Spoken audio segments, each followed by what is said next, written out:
Енді сізді шынымды айтсам, мен де жыламаңыз. Гүлназ. Жыламаңыз, мамамыз кетті ғой әне. Жүрің. Ал.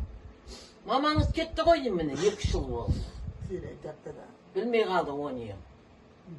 Ауылмай өпкеден де. Гүлназ, жүйке диспансеріне неге жатқың келмейді? Жүйке диспансеріне неге жатқың келмейді? Ауруханаға неге? Мама айта берді. Айтшы өзің, неге жатқың келмейді? Жатасың ба? Мама айтың. Жүйке диспансеріне жатасың ба? Ауруханаға жатасың ба? Апа, өзіңіз айтыңызшы, мен түсінбей жатырмын. Ауруханаға неге жатпайсың, жатсаң болады ғой депті. Айтты өзіге. Апа, неге жатпайды? Айтыңызшы ауруханаға. Олар жат дейді, жатпаса шығара алмайды ғой.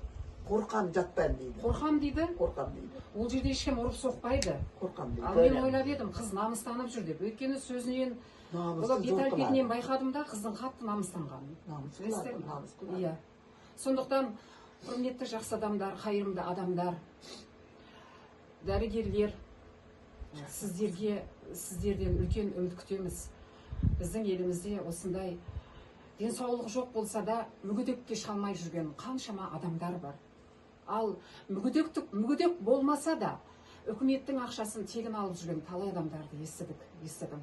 Ал оның қасында бұл қыздың жағдайы өте мүшкіл, жақсы емес.